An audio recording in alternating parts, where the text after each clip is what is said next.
Yun guys, takas muna kami sandali. Iniwan muna namin si Gia kala mama. Ta kami ng buso-buso sa Shell. So mabilis lang to, quick ride lang. Testingin din natin yung binili nating Mini 2 sa Action 5 Pro. Tapos naka ND filter tayo na 32. Tapos yung ISO natin is 100 by 800.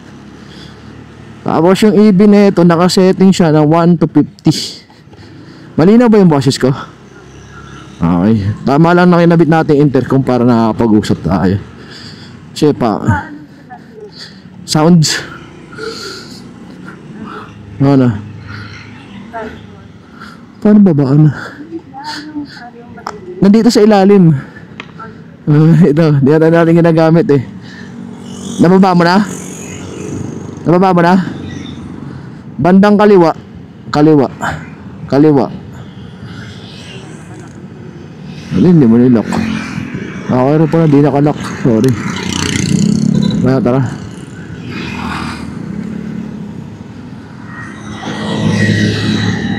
Takas tayo sandali. So yan.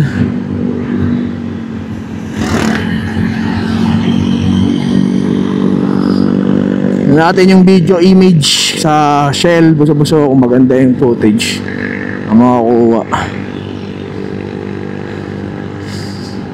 Taas lang. Sarap mag-rides ulit. Nakakamiss mag-rides. Ang init. Ganun talaga mag-rider.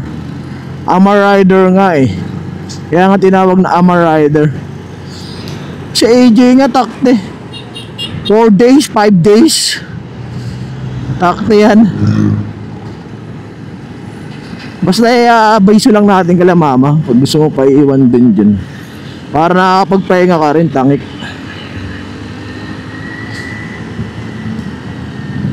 Kasi mahirap din talaga mag-alaga, nakita ako. Lalo pag wala sa mood,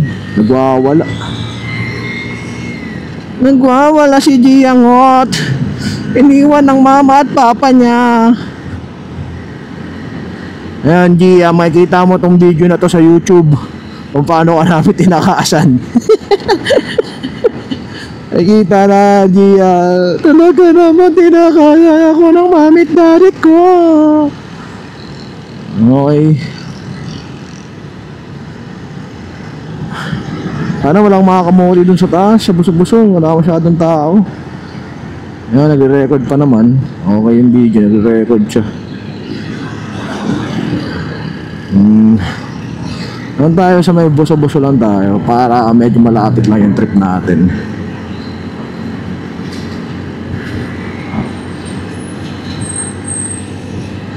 Meron din tong music sharing, kaya lang kasi pag music sharing tayo, di tayo makakapag-usap eh.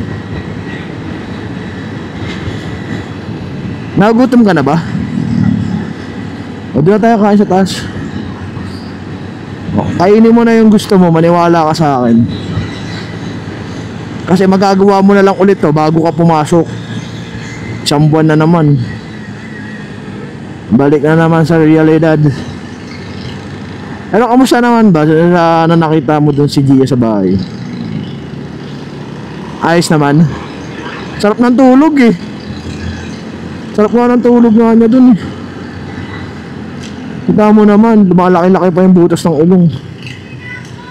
Hindi mo lang nga, hindi natin kasi alam eh, no? Pero parehas sa tingin ko eh. Kasi hindi naman sobrang init dun sa bahay, diba? Sakto lang yung temperatura, hindi naman talagang init. May isang lalo ngayon, nandun sila Isabel, takte. Wala ka talaga.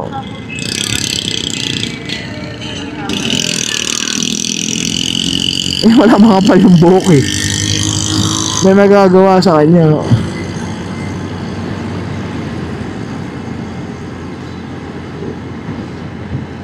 Kailangan maalagaan sa buhok nun kasi baka kutuhin yun. Sa kapal ba naman ng buhok eh.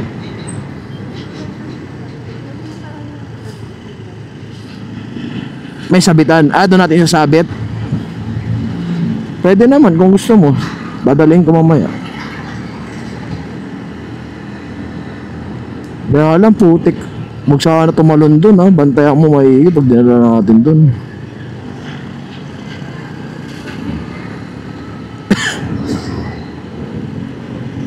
Pero kasi si AJ wala din daw duduyan. Eh binibigay nga kuya ko sa akin yung upuan eh. Yung upuan na supporting. Support na upuan, pan-support na upuan ng baby. Eh kaya lang isip ko baka hindi pa naman yata kailangan ni Gia. Kasi bawal pa nga nakaupo yun, di ba? Oh, bawal pa yun.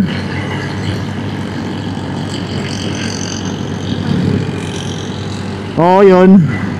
Ay, tama pala. Binibigay niya sa akin. Sabi, kunin ko raw. Oo, yung mo ito po. Ang gagamit nito. Sabi ko, pwede naman. Walang bawal pa umupo yung anak ko eh. Sarap dito. Putik. Honda Click lang dala. Takte yan. Dati, and wow. Ngayon, Honda Click na lang. Aray ko. Aray ko be. Bakit daw pala 5K lang? Sabi ni Ate Charmaine. Binawasan yung lib mo? Ah, binawasan nila? O ganun? May bawas pala yun. Alam ko may bayad yun. Pwede. Pero okay na yan, free money. Isang buwan na lang naman, babalik ka na.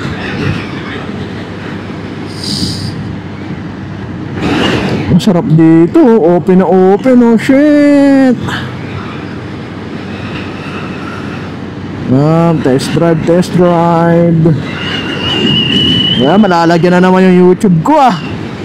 Daragis yan. Malalagyan na naman yung YouTube ko. Wala saan ang checkpoint, hanggang buso-buso.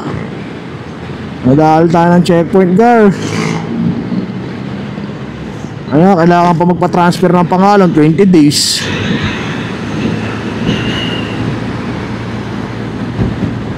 So yun, paparehistro ko na tong motor.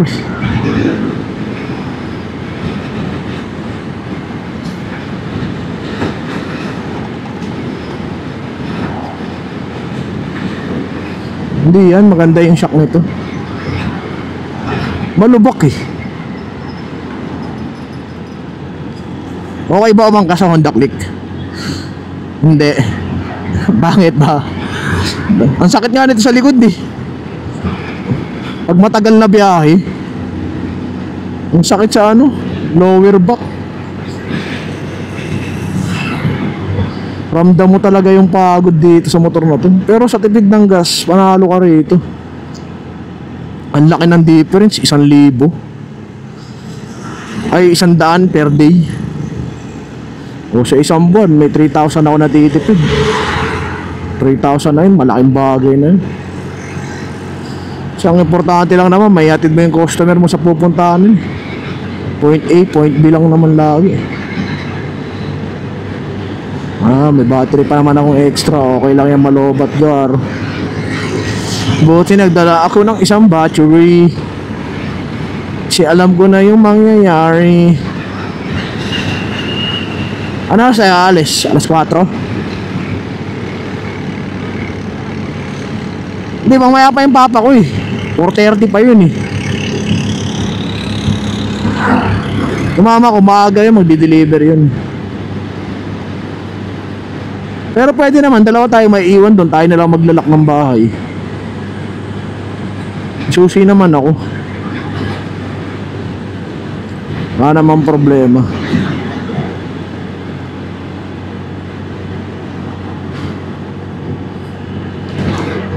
Dito kami dati nang hunting ng durian ng tatay ko. Dito sa gilid-gilid lang na to. Ay, doon pa po. Konti lang. Tulog agad. Feeling ko nga antukin din talaga yun. Hindi lang nakakatulog talaga sa inyo eh. Basta gigising siya. Siyempre kasi naingay, ang daming kumakaluskus. Minsan naaawa ako pag tinitignan ko. Ayoko pa rin naman ng ganun. Kung natutulog, ang daming kumakaluskus. Ayoko na natutulog, nakabukas yung ilaw. Hindi ako makatulog pag nakabukas yung ilaw. Laki ng langka, o nakita mo, kaliwa. Malaki ng langka ngayon, o mga mangga, ang dami oh. Balik ako dito pag panahon na ng durian.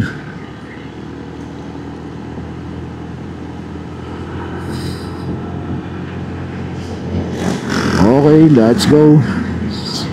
Pag kinabit pala to sa leeg, medyo may bigat din pala, no? Medyo may bigat din, parang mga nasa 500 grams, halos 1 kilo. Yung bigat niya, 500 grams, ganun feeling ko eh. Kami nakasabit sa leeg mo kasi mabigat na mismong pinaka-camera, guys. Tingnan natin yung boys mamaya. Ay! Lubak!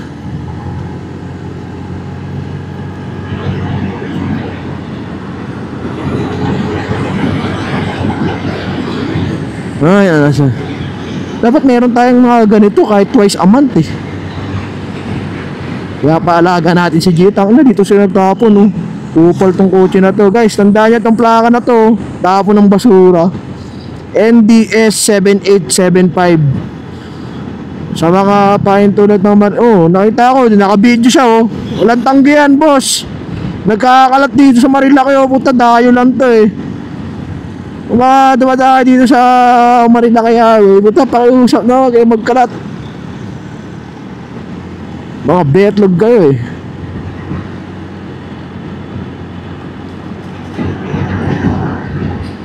Wala pang mga durian oh. Ay meron, may durian na dun oh.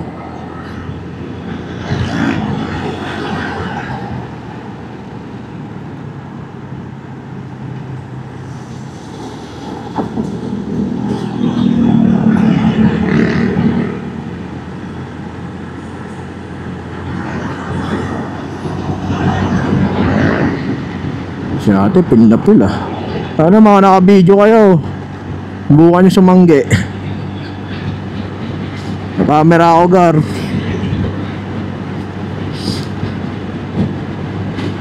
Masarap siguro gamitin ito sa Move It, kaya lang kasi puta, maraming mga nakakainis na bagay sa nangyayari pa nagmo-Move It ka rin eh. Pero marami rin naman mga nakakatuwa, lalo pag may tip. Pag wala, aray ka, ang taba tapos walang tip. Diyos ko, usog pa ng usog. Paano sumigip yung helmet? Hindi lang kasi naano yung foam niyan. Ilang beses mo ba ginamit yan?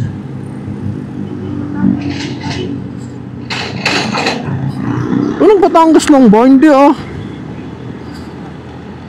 Nung tayo, dito, camping. Alam ko yan yung gamit mong helmet eh. Oo, baliw. Anong ginamit mong helmet nun? Angkas? Tignan ko, may picture ako nun eh. Kaya tayo sa destination natin. Tagal na natin din nakapunta rito. May Mang Inasar na dito. Inano talaga nila yung pangalan. Kinarir nila Mang Inasar ah.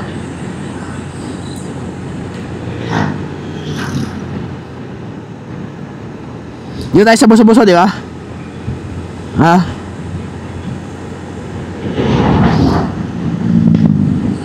Ano natin, kung ano yung pwedeng makain natin dyan.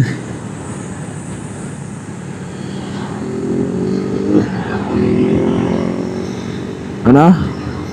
Ang maraming tao ah. Sana, sobrang daming tao.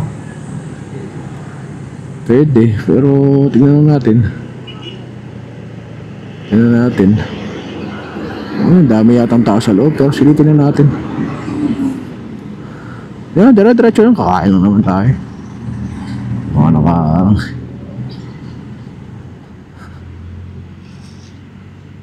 ka na, bab. Dali mo yung helmet. Aray ka. Hindi, feeling ko naman mga nag-outing to. Tingnan lang natin sa loob. Kaya malapit lang naman din tayo.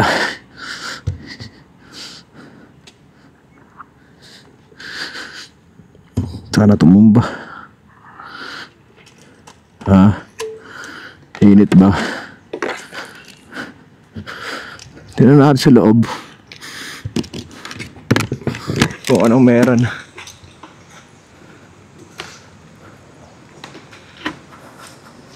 Silipin lang natin. Nakakamit pa rin ba yung mic? Ito. Hindi na ulog.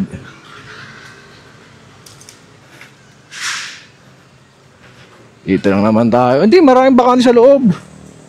Maraming bakante sa loob. Feeling ko mga nag-swimming to nandito eh. Kaya sa loob. Ay.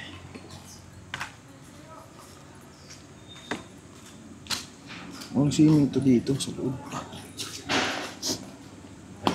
Kabading hall. May BPI. Event pa. Ayan, sige.